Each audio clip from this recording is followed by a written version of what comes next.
आता आपण जी फिल्म पाहिली ते पाहिल्यानंतर कोणाला जरा आनंद झाला, कोणाला जरा त्रास झाला, कोणाला असं वाटलं की आपण काय करतोय. त्यामुळे मी लेले स्टाईलमध्ये सुरुवातीला जरा चेकिंग करणार आहे.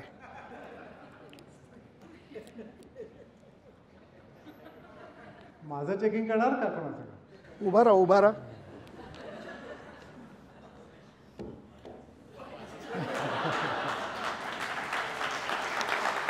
मला दगदग ऐकू येते. त्यांनी शोधून गुडघा पकडला माझा बरोबर.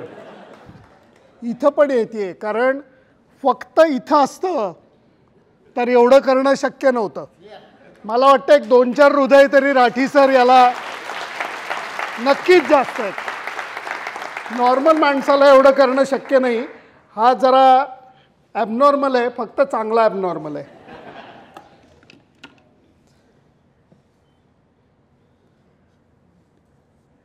आशिष, हे सगळं बघून जरा थक्क व्हायला होतं आहे. पहिला जो शॉट होता जिथनं तू हे चालू केलं, केरळामधला तो शॉट, आदल्या दिवशी आम्हाला इथं कार्यक्रमाला यायचं असलं तरी धगधग झाल्यापैकी मी काय, अजून कोण आहे रे आहात ना, हे कार्यक्रमाला यायचं असलं तरी धगधग झाली. तर आदल्या दिवशी तुला प्रेशर वगैरे येत नाही वगैरे सगळं मान्य आहे, पण अँक्सायटी होती का? वातावरण काय होतं आदल्या दिवशी? गँगचं वातावरण काय होतं, तुझं वातावरण काय होतं? अजूनही मला तो पहिला दिवस आठवतो. रादर मला सगळेच 76 दिवस माझ्या डोळ्यासमोर आहेत. आम्ही कुटुनाटला मी पहिल्यांदा गेलो. म्हणजे मी आजपर्यंत ट्रॅव्हल केलेलं नव्हतं. कुटुनाट जागा काय आहे मी तिथे जाऊन बघितली. फार सुंदर जागा आहे आणि म्हणजे ब्युटी तर आहेच त्या जागेची. त्याच्याबरोबर तिथे आम्ही ज्या होमस्टेमध्ये अमितनी ऑर्गनाईज केलं होतं आणि एका होमस्टेमध्ये आम्ही राहिलो. पण जी तयारी आता तू कुठल्याही मोहीम चालू करताना भरपूर तयारी करतोस, यावेळेला देखील तयारी केली असतीस, पण सुरुवात स्मूथ झाली का? कारण ते पाण्याच्या मधनं असं छान पळत येताना वगैरे दिसलं, पण सुरुवात स्मूथ झाली होती का? ॲक्च्युली सुरुवात तर स्मूथ झाली, सगळं फ्लॅग ऑफ छान झाला, सगळं मस्त झालं. पण पहिल्याच दिवशी, आता फार कमी लोकांना माहिती आहे, पहिल्याच दिवशी मला खूप क्रॅम्प आले. काय? क्रॅम्प आले भरपूर. आता युजली मला क्रॅम्प येत नाही. म्हणजे आत्तापर्यंत मंगेशला माहिती आहे की लडाख मॅरेथॉन माझी पहिली मॅरेथॉन 2015मध्ये, त्यावेळेस मला क्रॅम्प आले होते आणि त्याच्यानंतर आत्ता परवा क्रॅम्प आले. परवा म्हणजे आपल्या पहिल्या दिवशी 1 जूनला. आणि ते क्रॅम्प आल्यावर मला एक तर म्हटलं अरे क्रॅम्प काय येत आहे तेवढे. मला थोडीशी आयडिया होती काय आले असू शकतील. तर ब्युटी अशी होती की आता हरी, अमित आणि गीता हे तर ओळखतात मला, त्यामुळे त्यांना टेन्शन नव्हतं की अरे क्रॅम्प आले तरी आता हा एकदा इव्हेंट चालू झाला म्हटलं हा शेवटपर्यंत पोहोचणार. पण ऋषिकेश पहिल्यांदा होता माझ्याबरोबर. कोण ऋषिकेश? ऋषिकेश आमचा फिजिओ. तर उभा राहा, उभा राहा, उभा राहा. एक सेकंद त्याला माईक द्या. 1 सेकंद त्याला माईक द्या. तर Rishikesh is the youngest boy of the lot. म्हणजे माझ्यापेक्षा तो, मला सांगायला हरकत नाही, माझ्यापेक्षा 1-2 वर्षांनी लहान आहे. जास्त नाही. मग 18चा आहे तो? नाही, तो 25 आणि मी 27. मग ठीक आहे. ऋषिकेश, मला 1 सेकंद तू थांब. मला अगदी मनापासून खरं सांग की तू फिजिओ म्हणून बरोबर आहेस.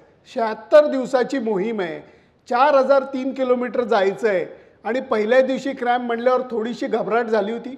हो, ते आमचं बोलणं की मला भीती वाटली होती की आता अजून तर 76 डेज काढायचे, पहिल्याच दिवसाला असं झालं तर मग माझं काम तर नक्कीच वाढणार आहे. अरे तर तू बरं आहे. त्याच्या मनात मी सांगतो ना विचार आले असतील की अरे हा कुठला रनर आहे, हा पहिल्या दिवशी याला क्रॅम्प आले, हा 76 दिवस कसा सस्टेन करायचा.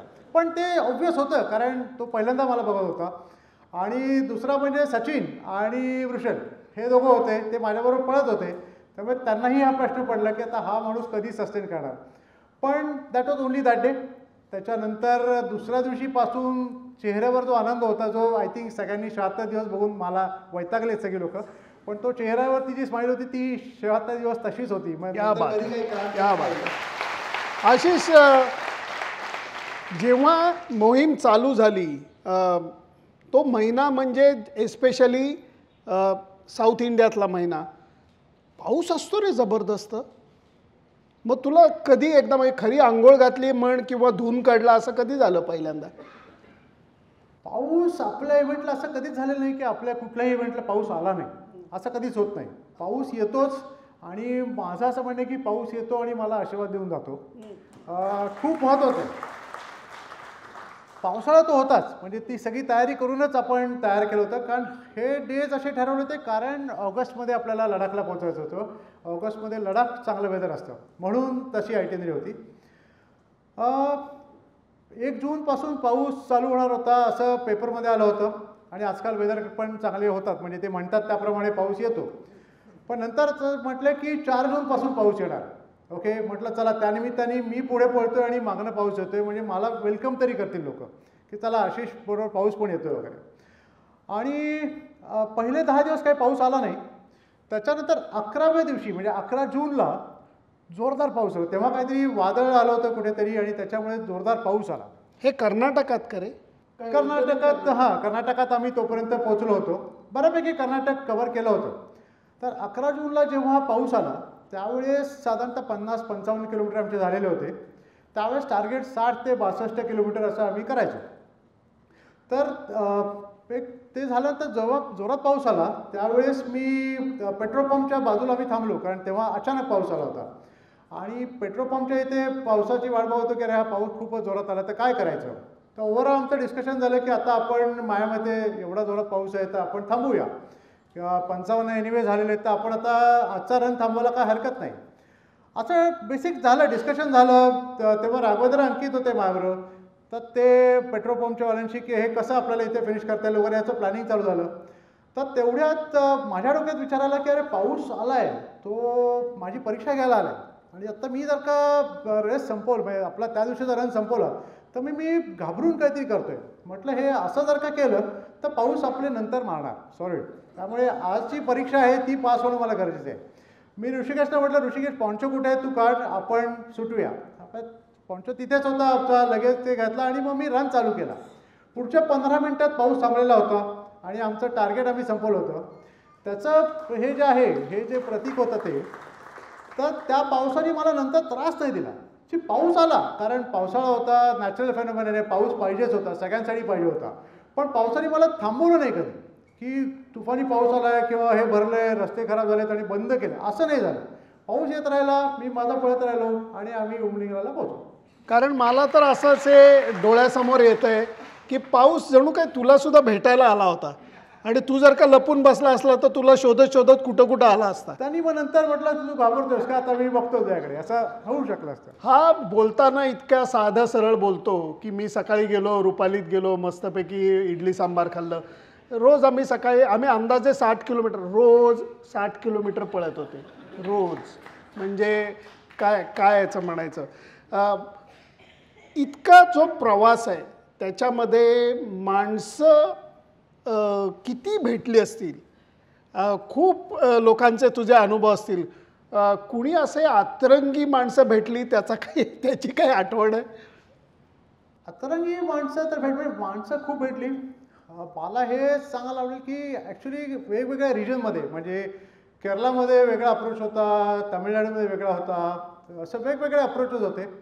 तर त्याच्यात एक असा माणूस आम्हाला स्टार्टला भेटला, म्हणजे साधारणतः एक केरळामध्येच होतं, 7-8 दिवस झाले असतील. आम्ही एका रेस्टॉरंटमध्ये खायला थांबलो होतो. तर तो मस्त लुंगी बिंगी घालून तो त्याच्या फॅमिलीबरोबर तिथे एक माणूस होता. त्यांनी आमची गाडी बघितली, त्याला सगळं काहीतरी विचित्र वाटलं. तर त्यांनी येऊन अमितशी बोलला, हरीशशी बोलला, तो म्हटला अरे क्या कर रहे हो तुम, क्या चल रहा है. मग त्याला सांगितलं की अरे असं असं आम्ही रन करतोय आणि आम्ही येतात. तर त्याला ते एक कळलं की हे फिटनेसविषयी बोलत आहे. तेव्हा तो इतका, म्हणजे मला त्याची जी स्टाईल आवडली की तो म्हटला अरे मैं अभी नहीं बात करता हूँ कि मैंने अभी 2 स्मॉल लगाया है तो वो अभी फैमिली. मैं म्हटलं दोपहर को आपने, नहीं वो चलता है, वो दोपहर को अभी हो गया मेरा, तो फिटनेस के बारे में मैं अभी नहीं बात करता हूँ, मैं कल सुबह आपसे मिलता हूँ. आणि त्याने अमितचा नंबर घेतला. म्हणजे त्यांनी फिटनेसचा मान राखला एका अर्थाने की आता 2 टाकलेत म्हणून मी बोलणार नाही. हे ऐका जरा, शिका काहीतरी. काय म्हणजे दोन्ही गोष्टींचा मान ठेवला की मी 2 स्मॉल घेतलेत आणि मी आता फिटनेसविषयी आपण उद्या बोलू, म्हणजे दोन्ही गोष्टी चालल्यात. सो दुसऱ्या दिवशी सकाळी त्यांनी कोऑर्डिनेट केलं. तो तिथे त्या पुढच्या चौकात आला, तिथे आम्हाला भेटला. आम्ही सगळे बसून रस्त्यावरती एका म्हणजे हायवेमध्ये कट्ट्यावरती बसून सगळ्यांनी मस्त चहा पिला. So it was wonderful. आणि त्याने आम्हाला कमिट केलं की आता मी माझा रजिस्टर करतो, मी पण काहीतरी करतो. सो हे खूप छान होतं. अशा खूप गोष्टी घडत होत्या तिकडे. काय मजेदार अनुभव आहेत. आता हा मनुष्य जात्याच भयंकर पॉझिटिव्ह आहे, पण मी तुला प्रश्न विचारणं खरं उत्तर द्यायचं की अगदी केरला बिरला छान, कर्नाटका छान, बोरिंग रन कुठला होता की अगाई नको असं झालं का? नको असं नाही झालं कधी की आता रन नको, कारण आता रन करायलाच बाहेर पडलो होतो आणि नको असं कसं होणार ना. त्यामुळे रन तर प्रत्येक दिवशी वेगवेगळे चॅलेंजेस. आणि ते मी नेहमी म्हणतो की ते जेव्हा पेन आपण एन्जॉय करतो तेव्हा आय थिंक गोष्टी सोप्या होतात. तर त्यातल्या त्यात थोडंसं वेगळा रन म्हणायला हरकत नाही. तर ठाण्यामधनं आम्ही जेव्हा निघालो तेव्हा घोरबंदर एरियामध्ये होतो आणि तुफानी पाऊस चालू होता. घोरबंदरवरनं बॉम्बे अहमदाबाद हायवेला आम्ही जेव्हा लागलो, एक बरं आहे त्या हायवेला गर्दी नसते. हां, म्हणजे गर्दी माणसांची नव्हती, ट्रकची होती. त्यामुळे पण खूप पाऊस होता. तर त्याच्यात एक छान असं होतं की आम्ही एक ब्रिजच्या खाली बसून, म्हणजे पाऊस तुफानी पडतोय, एक ओव्हरब्रिज आहे त्याच्या खाली बसून आम्ही ब्रेकफास्ट करत होतो. तर ते ना व्हिज्युअलाइज होईल ते. तर आम्ही त्याच्या खाली बसून मस्त पटकन काय जे काय होतं ब्रेकफास्ट दिला होता तो खात होतो आणि मग पण कंटिन्यू केलं. पण बॉम्बे अहमदाबादला हायवेला जेव्हा लागलो तेव्हा इट वॉज टेरिबल, कारण सर्व्हिस रोड नव्हता, हायवेवरनं पळायला लागत होतं, ती व्हाईट लाईन दिसत नव्हती, चिखल होता, ट्रक बाजूनी जोरजोरात जात होते. त्याच्यात त्या ओव्हरब्रिजच्या अंडर काहीतरी एक घसरडं काहीतरी तिथे होतं, तिथे दोनदा पडलो, बेसिक म्हणजे खर्चटलो वगैरे. पण तो एक जो प्रकार होता ना तो जरा म्हटलं अरे हे काय चाललं आहे की सर्व्हिस रोड असलं की गोष्टी सोप्या होतात, सर्व्हिस रोड नसला की मग ते ट्रक एवढ्या जवळनं जातात, मग थोडंसं जरा प्रेशर बिल्ड होऊ शकतं. आशिष, तू जाता हळूच बोललास की तो रोड जरा वाईट होता, पाय घसरला, पडलो. 76 दिवसाच्या रनमध्ये असं तर होऊ शकत नाही की इंजुरी झाली नाही, होऊ शकत नाही. तर तो धक्का लागला का, कसा लागला, कुठं लागला? आता इंजुरीविषयी इथे कोणालाच काही माहिती नाही आहे एक्सेप्ट आमची क्रू टीम, म्हणजे त्यावेळेस जी लोकं होती त्यांना, म्हणजे अमित, हरी, ऋषी. काय झालं, एकदा अचानक थोडासा शिन पेन चालू झाला आणि देवर स्वेलिंग, आणि पाय एक साईडचा म्हणजे डावा पायाला मला ऑलरेडी एक इंजुरी आहे, तर ती आम्ही खेळत होतो. आनंद आलं का? आनंद नोज इम व्हेरी वेल. तर आनंदला माहिती आहे आमची एक छोटी इंजुरी आहे, ती घेऊनच हा रन चालू झाला. आणि त्याच्यामुळे तर काही गोष्टी घडणार होत्या, त्या पण एक्सपेक्टेड होत्या. आणि आनंदचं आणि ऋषीचं बोलणं ऑलरेडी झालेलं होतं की कसं काय टॅकल करायचं आहे, काय गोष्टी आहेत वगैरे. तरी तर साधारणतः किती दिवस आले होते आता आठवत नाही मला, पण त्यावेळेस ते स्वेलिंग खूप आलं पायावरती आणि मला अगदी पाय टाकायला पण डिफिकल्ट होत होतं.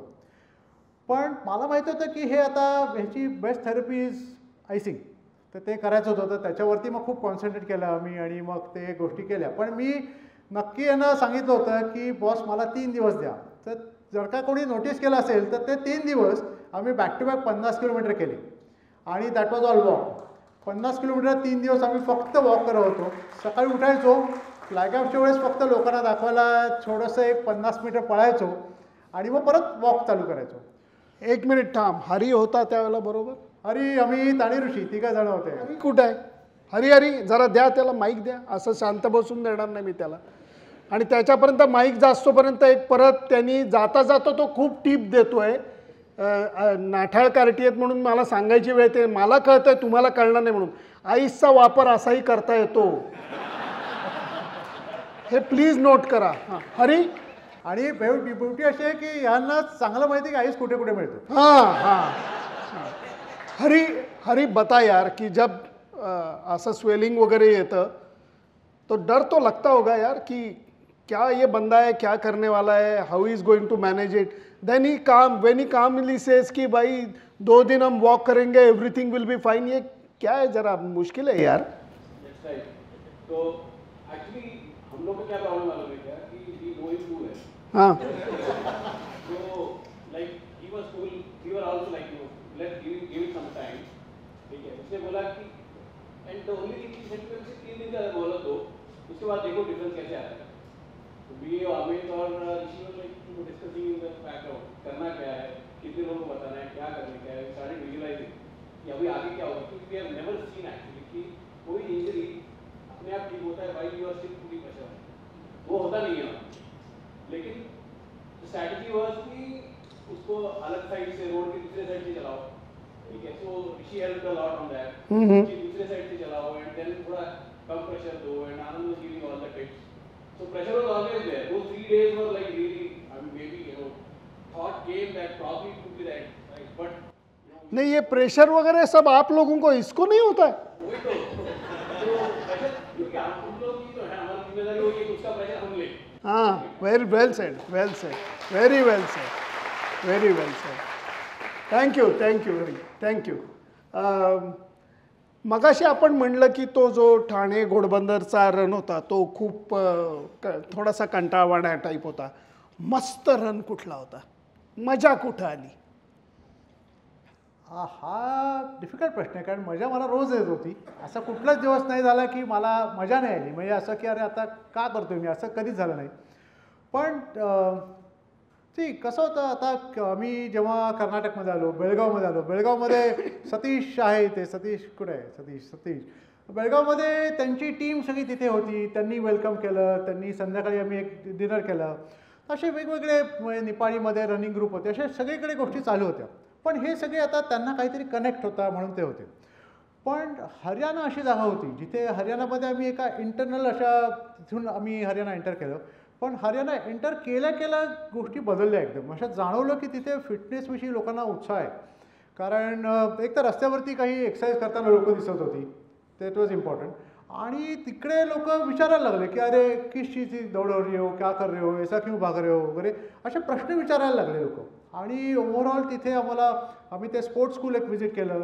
ते sports school was absolutely fantastic. म्हणजे ते ज्या पद्धतीने तिकडे लोकांची फिटनेस लेवल होती राईट फ्रॉम यंग एज, ते फारच वेगळ्या लेवलला होतं. आणि ह्या गोष्टीमुळे कसं होतं, रन करताना कोणतरी मध्ये राहून आपल्याला प्रश्न विचारलं किंवा वेळं जरी म्हटलं तरी एक इन्स्पिरेशन मिळतं की अरे छान आहे, म्हणजे असं लोक विचारतात आपल्याला की काहीतरी करतोय म्हणून विचारतायत लोक. तर हे हरियाणा खूप खूप जाणवलं आम्हाला. स्पोर्ट्स कल्चर तिथं आहे असं. ॲब्सोल्युटली. म्हणजे ते स्पोर्ट्स स्कूल जे होतं ते इतक्या मस्त लेवलला आहे. आणि माझं जाणवतं की बॉस इंडिया ऑलिम्पिकला आता आपण पोचतोय. कारण हे एक स्कूल आहे, अशी स्कूल माझ्या मते अजून बिल्ड होत गेली ना तर फार वेगळ्या लेवलला जाणार आहे. आणि ते ओमप्रकाश दहिया म्हणून होते, द्रोणाचार्य अवॉर्ड विनर आहेत, त्यांनी आम्हाला तिथे वेलकम केलं. म्हणजे आम्हाला कोणालाच माहिती नव्हतं की त्यांना द्रोणाचार्य अवॉर्ड मिळाले.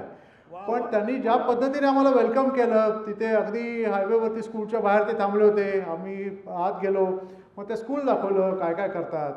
आणि टिपिकल हरियाणी स्टाईलमध्ये त्यांनी आम्हाला वेलकम केलं. आणि फार मस्त, म्हणजे इट वॉज फॅन्टास्टिक. क्या बात आहे, क्या बात आहे. मगाची फिल्म आवडली सगळ्यांना? आवडली ना? ती केली होती हर्षवर्धन केतकर आणि त्याची गँग कुठे? हर्षवर्धन केतकर कुठे? असं म्हटलं कोणी नाही म्हणू शकत. नाही, तो मागं गपचूप बसलाय. पण त्यांनी मला पुढचा प्रश्न त्यांनी विचारायला सांगितला, माझा प्रश्न नाही. तो म्हटला मला बाकीच्या कशाशी घेणं नाही, मला फक्त त्यांनी लोकल फूड काय काय एन्जॉय केलं आहे ऐकायचं आहे. मला आधी वाटलं हर्षनी प्रश्न विचारायला सांगितलं, म्हटलं मला टेन्शन आलं, कारण तो रात्रभर जागून त्यांनी काम केलं आहे. त्यामुळे मला वाटतं तो बदला घेण्यासाठी काहीतरी. क्या बात आहे, क्या बात आहे.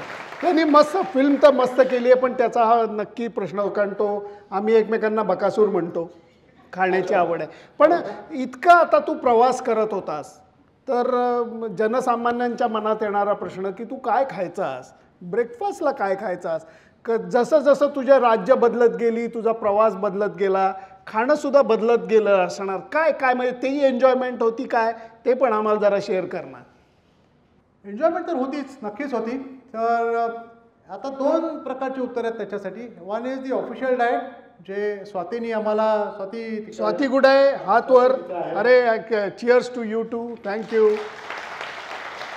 तर एक डाएट तिने ऑफिशियल दिलं होतं, जे आम्ही बऱ्यापैकी फॉलो केलं, 80% 90% जे काय असेल ते. दुसरं एक अनऑफिशियल डाएट होतं जे फक्त आम्हाला आणि आमच्या क्रू टीमला माहिती आहे, जे आम्ही फॉलो करत होतो. काही काही गोष्टी स्वाती नाही, पण काही काही गोष्टी ज्या तिथे रिक्वायर्ड होत्या, ज्या तिथे अवेलेबल आहे, ज्या आता काही ऑप्शन नाही आहे, तर त्यावेळेस आम्ही त्याप्रमाणे चेंज करत होतो. लोकल फूड एकदम. आणि ते खूप छान होतं, कारण ते लोकली तिथे कुक केलेलं असायचं, त्यामुळे ते आवडायचं. तर मला सगळ्यात पहिली केरळाची स्टाईल खूप आवडली, कारण एक तर ते केळ्याच्या पानामध्ये खातात. वा वा वा. बेस्ट इज की काही माणसाने एकच माणूस सगळं बघतो, काय तिकडे 10 लोक कामाला ठेवलं तर असं काही नाही. ते केळ्याच्या पानात ते देणार, त्याच्यावर ते आपलं काय डोसा इडली देणार, खायचं, ते पान घडी घालायची आणि त्या कचऱ्याच्या पेटीत टाकून टाकायचं. ते काही टेन्शन नाही, काय नाही, मस्त होऊन जायचं. ते आयडियल ऑप्शन होता तो. तर ते आम्ही काही दिवस इडली उत्तप्पे वगैरे पण भरपूर खाल्ले. महाराष्ट्रात वेगळे खाल्लं, मग आलू पराठे खाल्ले. पण एक सांगायला आवडेल की एक 45 ते 50 दिवस साधारणतः सलग दुपारचं जेवण हे फिक्स असायचं. दाल, एक रोटी, मग पहिलं गेलं की ताक असायचं. ताक झालं की एक वाटी दाल, एक रोटी आणि दही, जमलं तर दही, आणि तिथनं मी 15 मिनटात बाहेर पडायचो. हे 45 दिवस रोज खात होतो मी. त्यामुळे मेनू पण असा. अरे एवढं कमी तर आम्ही कर्फ्यूच्या दिवशी सुद्धा खात नाही.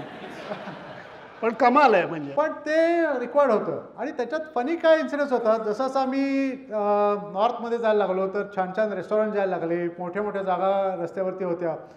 तर हे जेव्हा पुढे जायचे, आम्ही तारी ऋषी जेव्हा पुढे जायचे, तेव्हा ते बघायचे आणि रेस्टॉरंटमध्ये गेले की ते त्यांना सांगायचे की अरे AC किधर नाही आहे. का का का असं का? का आता मी उन्हात नाही यायचो ना, मग ACत बसलं तर बरोबर नाही आहे. तर ती लोक यांच्याकडे बघायची की हे कोण लोक आहेत, त्यांना काय AC झेपत नाही आहे का काय आहे वरतं. हे लोक AC जिथे नाही अशी जागा शोधायची.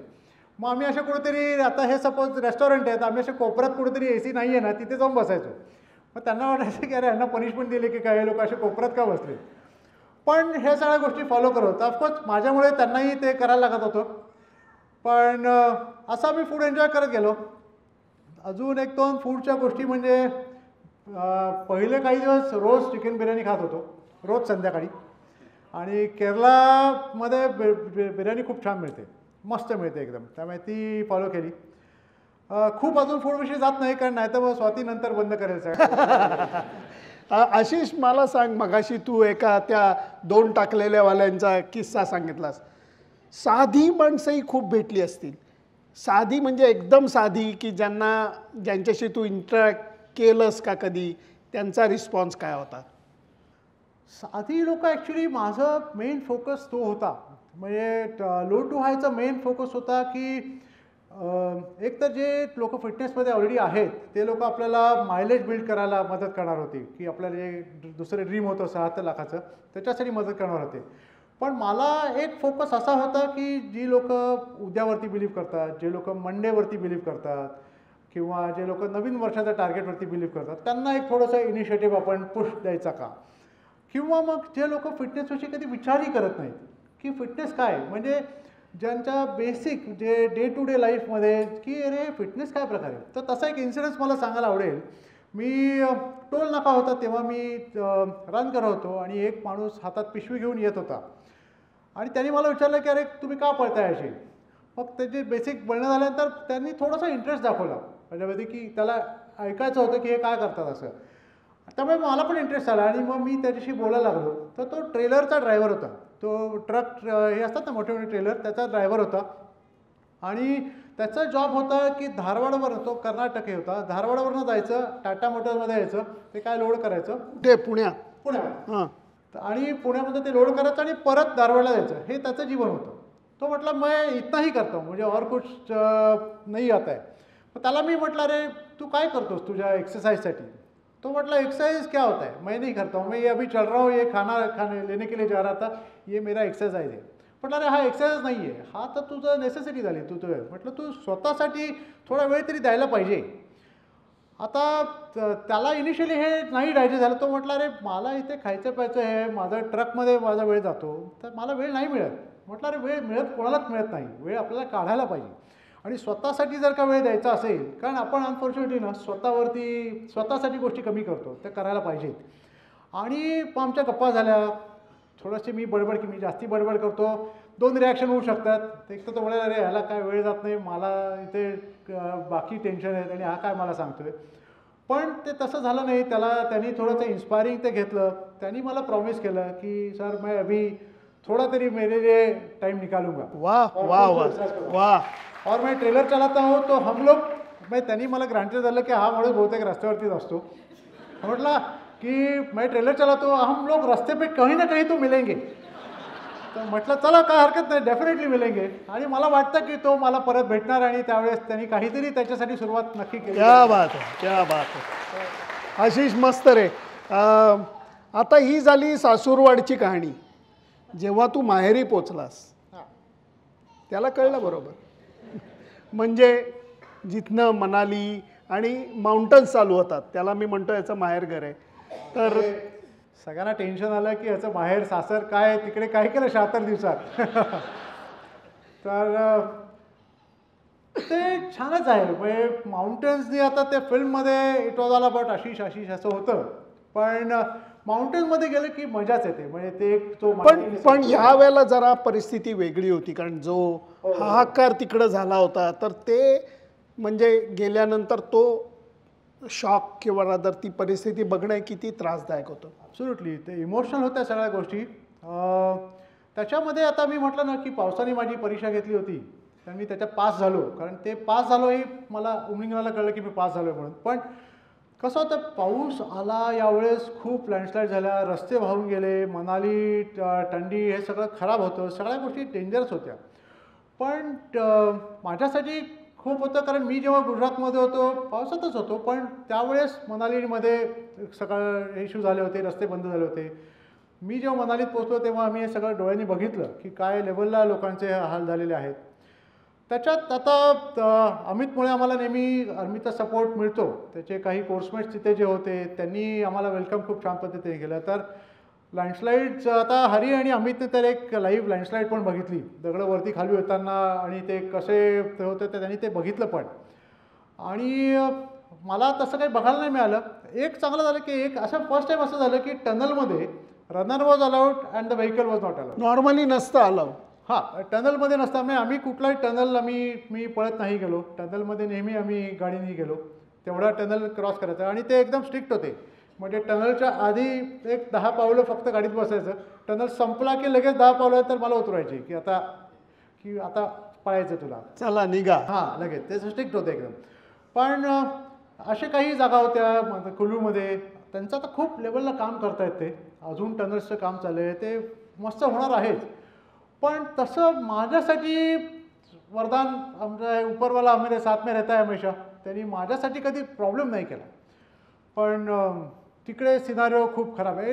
अजून एक म्हणजे की मी जेव्हा लेहमधून आम्ही निघालो त्यावेळेस न्यूज आली की मनालीमध्ये परत फ्लड झालेले आणि रस्ते बंद झाले, तर सिच्युएशन खराब होती. त्यामुळे तसं गोष्टी घडत गेल्या. तुमच्याबरोबर ही गँग होती आणि ती गँग आणि तुमच्याबरोबर एक तुमची सखीसुद्धा होती. ती सखी म्हणजे मी काय वाईट बोलत नाही आहे, कार तुमची डार्लिंग. तर तिचा रोल काय होता?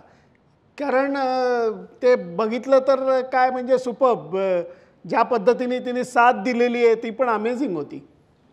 डार्लिंगविषयी मी काही बोलणं जास्ती नाही होणार, कारण मी डार्लिंगमध्ये खूप कमी वेळ बसलो.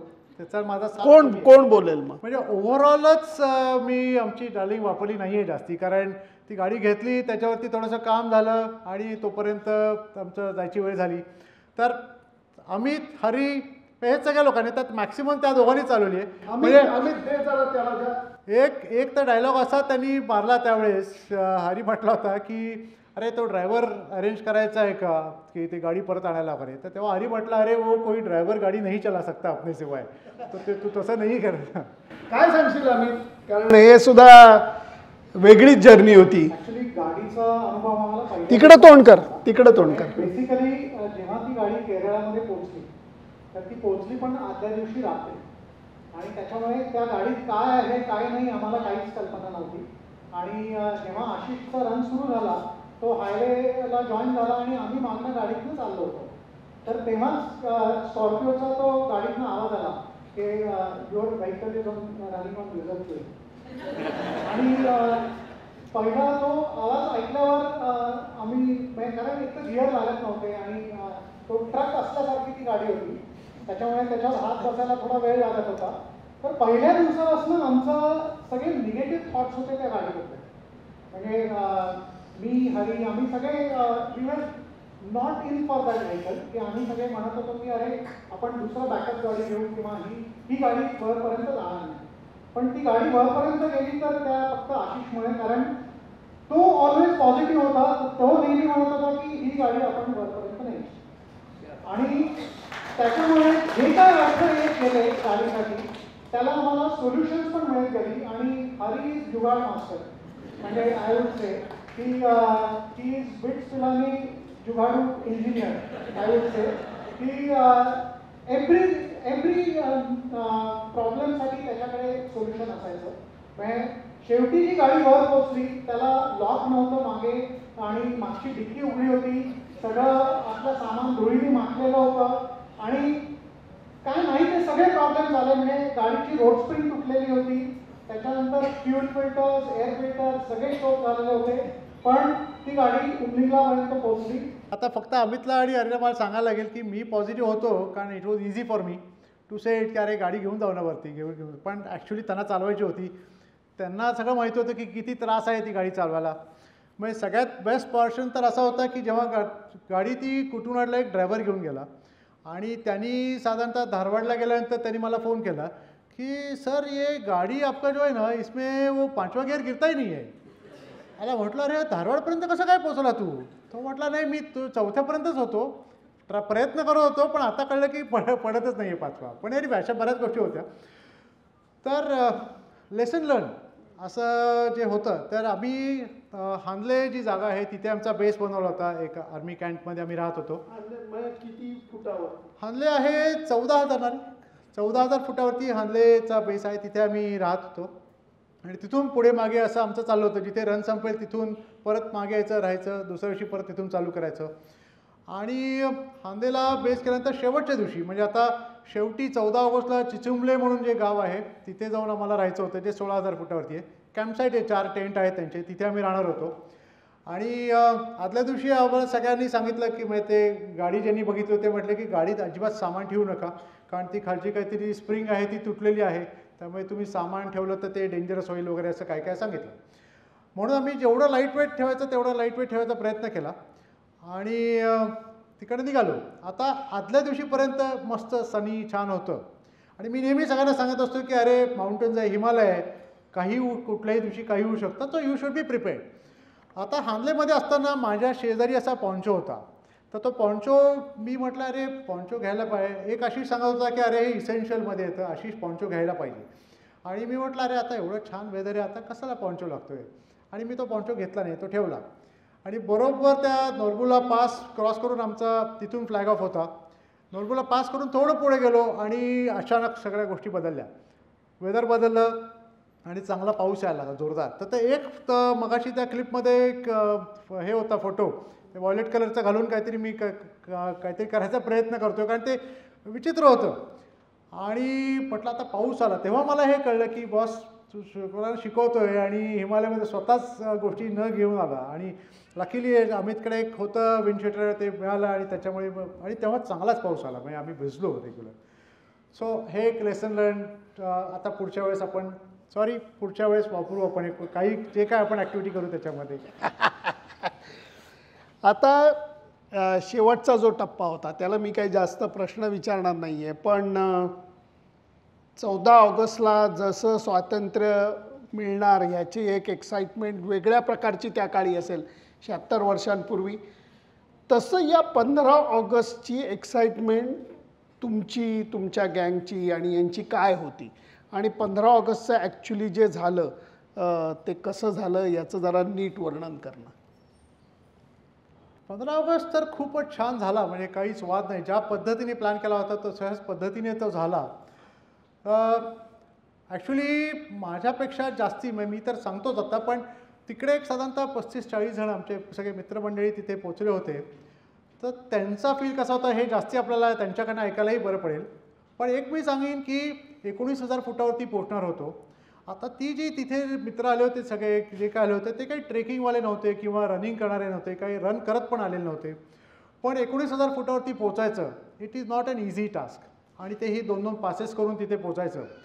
पण ते केवळ तिथे त्यांच्या डोक्यात असं होतं की आशिष काहीतरी पळतोय आणि त्याला तो फिनिश करणार आहे 15 ऑगस्ट आणि आपल्याला झेंडावंदन करायचं आहे, म्हणजे आपल्याला नॅशनल अँथम म्हणायचं आहे, हे फक्त त्यांच्या डोक्यात होतं. त्यामुळे 19,000 फुटावरती आपण जातोय हे प्रेशर त्यांना नव्हतं आणि त्यामुळे कोणाला त्रास पण झाला नाही. नॉर्मल सिच्युएशनमध्ये 4-5 दिवसानंतर जर का 19,000 फुटावरती कोणाला जायला सांगितलं तर त्यांना नक्की त्रास झाला असता. तर हे माइंडसेटवरती कशा गोष्टी बदलतात हे एक त्याचं उदाहरण होतं. तर असं ठरलं होतं की 10 किलोमीटर शेवटी ठेवायचे फक्त. कारण कधी चालू केलं असते 15 ऑगस्टचं रन कधी किती वाजता चालू? म्हणजे तिथे कम्युनिकेशन वॉज अन इश्यू, कारण तिथे नेटवर्क नव्हतं. तर 2 दिवस आधी आम्ही फक्त ग्रुपवरती मेसेज टाकला होता की 9:30ला सकाळी आपल्याला फिनिश करायचं आहे आणि त्याप्रमाणे प्लॅनिंग सगळ्यांचं करायचं होतं. त्यांना लांबून तिथे पोचायचं होतं, कारण 1-2 पास करून द्यायचे होते. आम्ही 10 किलोमीटर शेवटचे ठेवले होते, कारण त्या दिवशी जास्ती नको ठेवायला, कारण टायमिंग परत हेवाय होईल म्हणून 10 किलोमीटर ठेवले होते. साधारणतः माझ्या मते 16,000-17,000 फुटावरनं पुढे 19पर्यंत जायचं, असं शेवटचे 10 किलोमीटर होते. आणि रन चालू झाला 7-8 वाजता. आम्ही एक बॅकअप व्हेकल पण ठेवली होती, जस्ट इन केस आपली डार्लिंग काही झालं तर म्हणून एक बॅकअप व्हेकल होती. तर तिथला तो जो टेंटवाला जो होता तो आमच्याबरोबर गाडी घेऊन होता. तो टेंटवाला पण म्हटला कि सर मुझे आपके साथ वॉक करना है, क्योंकि मैं इतना साल से यहाँ रह रहा हूँ, लेकिन मैंने उमलिंगला चलते कभी क्या नहीं है. त्यामुळे तोही खुश होता, तोही आमच्याबरोबर आला. तर आता 9:30ला लोक पोहोचणं गरजेचं होतं, कारण मी लवकर फिनिश करून चालणार नव्हतं, कारण हे ऑल द वे पुण्यावरून येणार होती लोक, आणि ते लवकर येऊन पण चालणार नव्हते, कारण त्यांना जास्ती वेळ टाईम स्पेंड करणं तिथे तेही ॲडवायजेबल नव्हतं.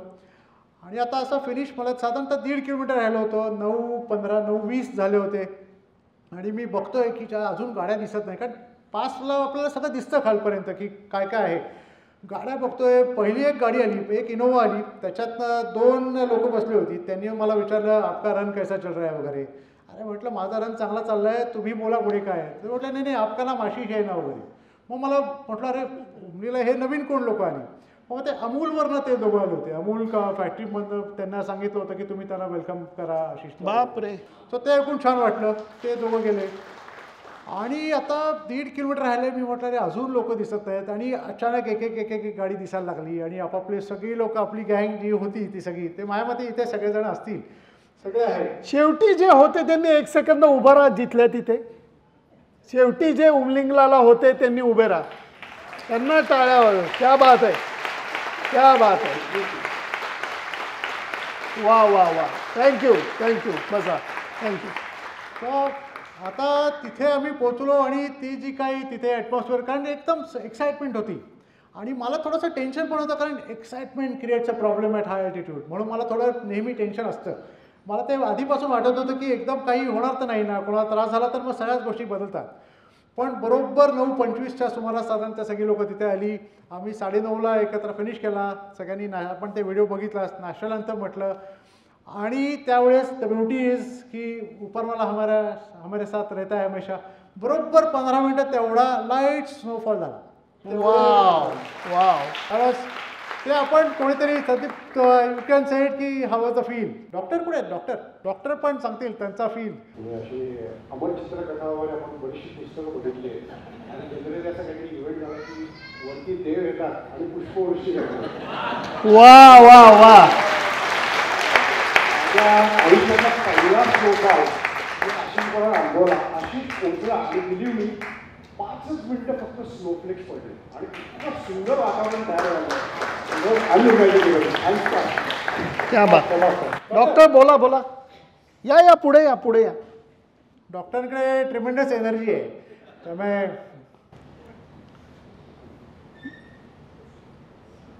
मी जेव्हा पुण्याहून निघालो त्याला नुकतीच डोळ्यांची साथ सुरुवात झाली होती आणि जवळजवळ 25-30 डोळे कलिंगडावरती पाहत होतो. पण ही साथ हा जो पॉझिटिव्ह जी काय आशिषकडून जी साथ आली आम्हाला सगळ्यांना, ती विदिन सेकंड झाली. खरं सांगू तिथे गेल्यानंतर जे आशिष झालं फक्त 5 मिनिटाच्या कोणी थांबायचं नाही, तर आम्ही साधारण 25 ते 30 मिनिटं तिथे होतो.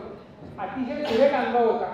आणि हा आशिषची अचीवमेंट आणि त्या अचीवमेंटचा प्रत्येकाच्या चेहऱ्यावर असलेला आनंद आणि वरून झालेली जशी पुष्पवृष्टी सारखी हा स्नोफॉल, हा एक युनिक अनुभव आहे. तेव्हा प्रत्येकाला माझी इच्छा आहे की आशिषने पुढचे व्हेंचर्स करावे आणि या प्रत्येक व्हेंचर्सला आपण डॉक्टर, हे डॉक्टर आणि पेशंट असं रिलेशन आहे की कोणाचं टेन्शन कोणालाही कळत नाही. पण ते वेगळे डॉक्टर आहेत, त्यांच्याकडे ते औषधं देत आहेत खरं, त्यांच्याकडे सगळे एनर्जीच्या टॅब्लेट्स असतात. त्यामुळे आशिष फॅन्टॅस्टिक. तू जरा बसूनच राहा. माझं म्हणणं एवढंच आहे की मी सुरुवातीला जी नौटंकी केली ती माझ्या मनात खरोखर होती, अशा अर्थाने की 2-4 लंग्स एक्स्ट्रा 2-4 हृदय एक्स्ट्रा असल्याशिवाय शक्य नाही, परंतु आपल्याला वारंवार करून दाखवतोय. दरवेळेला असं वाटतं की आता 60 दिवसात 60 केलं, धन्यवाद. हा 61व्या दिवशी सवय लागली म्हणून पळून आला होता. हो ना रे? हां बरं ठीक आहे. आता माझं म्हणणं असं आहे की तू बसून राहा खरोखर, आणि आपण त्याला एक स्टँडिंग ओवेशन देऊया. आणि बस बस तू बसून राहायचं आज. मला छान लागलं. नाही नाही अजिबात बसून राहिलं की छान वाटतं. नाही नाही